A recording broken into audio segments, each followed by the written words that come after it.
In like a 48, 72-hour period, Greg Popovich signs a gigantic contract with the Spurs, and they suddenly pull Wemby out of the Summer League. Why? Because by signing Popovich to a long deal, highly lucrative, making sure everybody knows about it, they are telling Nike, agents, the NBA, casuals, diehards, media, we do not care what you think about Wemby. It's going to be a slow, methodical build. Minute restrictions, game restrictions. We don't care about the Rookie of the Year. We do not care. He will be methodically developed. We are the franchise that created load management. And wait until you get a load of this. They built a $500 million campus. It's called the Human Performance Campus. Wemby and his dad have been there. They built this to get the most out of athletes. Keep them strong, keep them developed, keep them around for as long as they can. Now, Greg Popovich can be really stubborn. I don't think he embraces some of the young players. It's a new world. They're more empowered. He doesn't like the three-point shot. But I agree with him. And I've said from the beginning, when you get 18, 19-year-olds, and they're 7-2, 7-3. It's Wemby, it's Chet Holmgren. You cannot play them 82 games. They're playing in, a French league where you play one game a week. Your travel isn't extensive. Now it's national travel. It's 82 games. There's preseason. They're going to pull them off the floor a lot. And it's going to anger the NBA a lot. And they don't care. Saw that picture about 2 weeks ago, Duncan and David Robinson and Manu Ginobili and Sean Elliott, Spurs legends. That was also a signal to the NBA. We're doing it our way. We're surrounding him with our culture and our guys. Those are all very coachable players. That Kawhi Leonard situation, they just changed the way they thought. They had an old school approach. David Robinson and Duncan and Manu were old school, coachable, coach them hard. They understood the culture. Kawhi to them was difficult, wouldn't talk to the medical staff. It was always fuzzy and nebulous, and they didn't like it. And their takeaway is, we dipped, but we got our next guy, and he is very old school. His dad is old school, and we're going to protect him. And they've got this $500 million campus, and they don't care. Years ago, 2012, at one point, Pop sat Tim Duncan. And on the DNP, when asked for the reason, they officially put down old. Just to poke the ribs of the NBA. They used to sit players for big Sunday afternoon NBA games. It drove David Stern, the late David Stern, crazy. But they don't care. They don't care what Nike thinks. They don't care what the agents think. And they're protecting Pop. They're giving him a big contract because he's had several losing seasons in a row. It's just like Bill Belichick. You start having, regardless of how big a legend you are, you start having bad season after bad season after bad season. You get older. Some people like me and others in the media can start yelling, out of touch, doesn't embrace the three, can't get along with players. Owners hear all this stuff. So this is, and I totally agree with what the Spurs are doing here. Protect him, play him 55 games.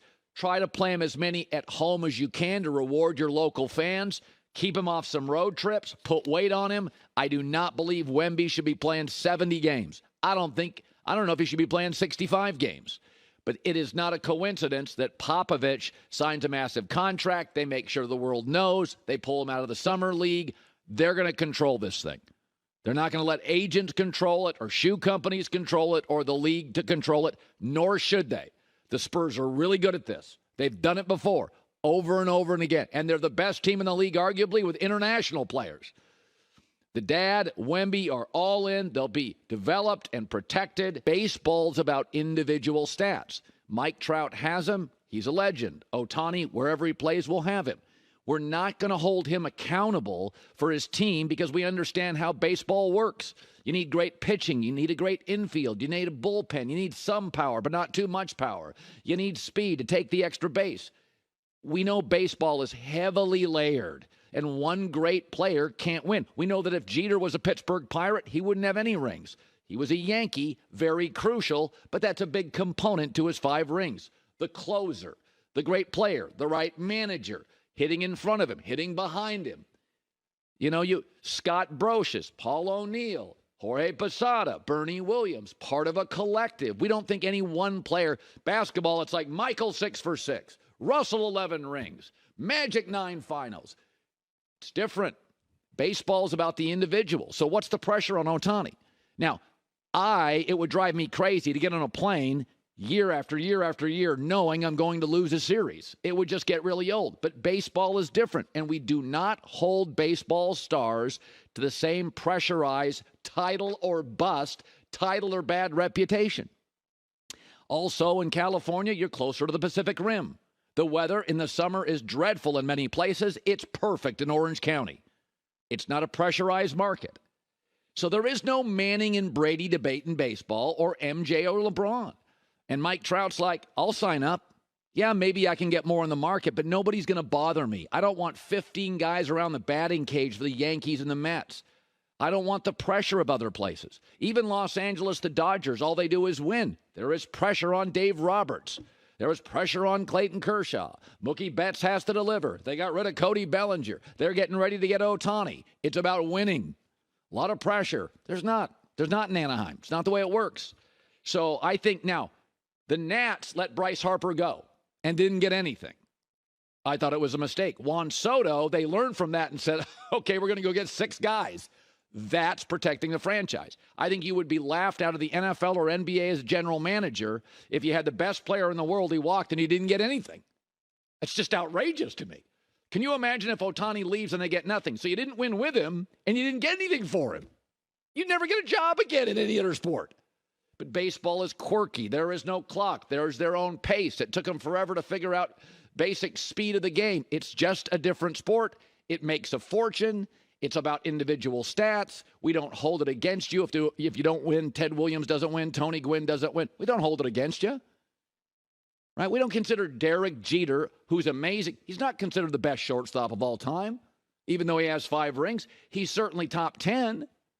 But defensively, we look at Ozzie, and offensively, there was Ripken had all that power. It's just the way the sport works. So I can't imagine as a general manager not winning with him and getting nothing for him. Yeah, I got to get one of those. If I won 3 or 4 World Series, or let's just say I got to the World Series and I was really, really good with Ohtani, and I fought like hell at the very end, and I lost him out, I got something for it. I rewarded my fans, my owner, the organization. We were sold out. But to never be 500 and get nothing for him, I'd be devastating. So to me, I'd move him. I would move him. And also, Mike Trout is a very, very quiet kid. Ohtani is a global star. And, you're seeing Ohtani start talking about, I don't like the losing part at all. Different backgrounds. Ohtani has much more buzz around him. There's much more juice to his game. Let's be honest. He's more important. He pitches, hits with power. He can run. I think Major League Baseball would be better served if he moves and is in the postseason. I say this all the time. Damian Lillard owes himself May and June on TV. Ohtani owes himself.